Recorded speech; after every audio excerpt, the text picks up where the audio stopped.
وثيقة المطالبة بالاستقلال. الحمد لله.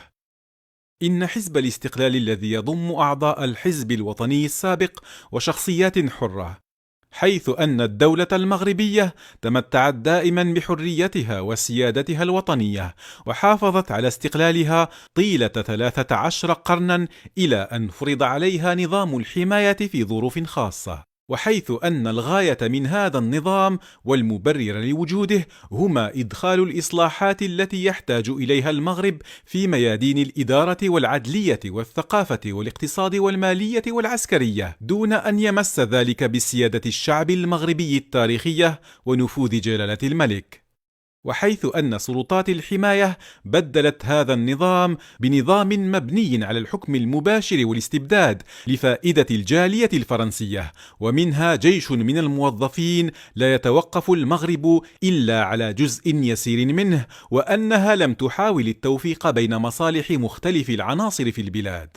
وحيث أن الجالية الفرنسية توصلت بهذا النظام إلى الاستحواذ على مقاليد الحكم واحتكرت خيرات البلاد دون أصحابها. وحيث أن هذا النظام حاول بشتى الوسائل تحطيم الوحدة المغربية، ومنع المغاربة من المشاركة الفعلية في تسيير شؤون بلادهم، ومنعهم من كل حرية خاصة أو عامة.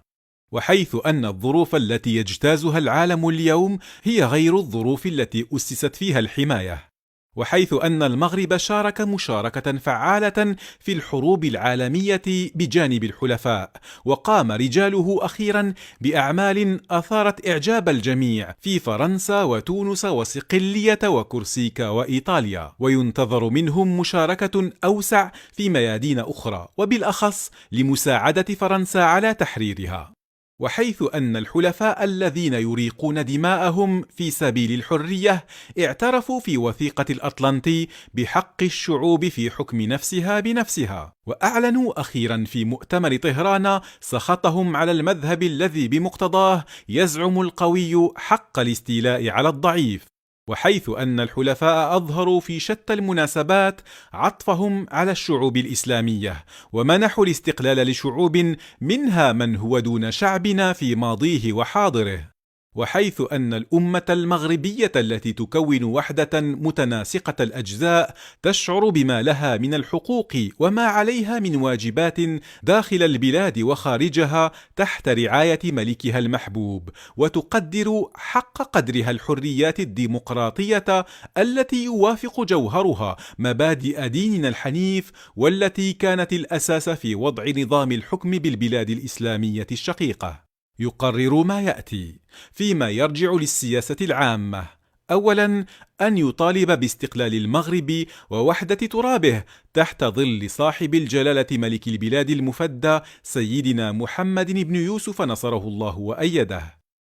ثانيا، أن يلتمس من جلالته السعي لدى الدول التي يهمها الأمر للاعتراف بهذا الاستقلال وضمانه، ولوضع اتفاقيات تحدد ضمن السيادة المغربية ما للأجانب من مصالح مشروعة. ثالثا، أن يطلب انضمام المغرب للدول الموافقة على وثيقة الأطلنطي والمشاركة في مؤتمر الصلح. فيما يرجع للسياسة الداخلية: رابعا، أن يلتمس من جلالته أن يشمل برعايته حركة الإصلاح الذي يتوقف عليه المغرب في داخله، ويكل لنظره السديد إحداث نظام سياسي شوري شبيه بنظام الحكم في البلاد العربية الإسلامية في الشرق، تحفظ فيه حقوق سائر عناصر الشعب المغربي وسائر طبقاته، وتحدد فيه واجبات الجميع. والسلام. الموقعون على الوثيقة: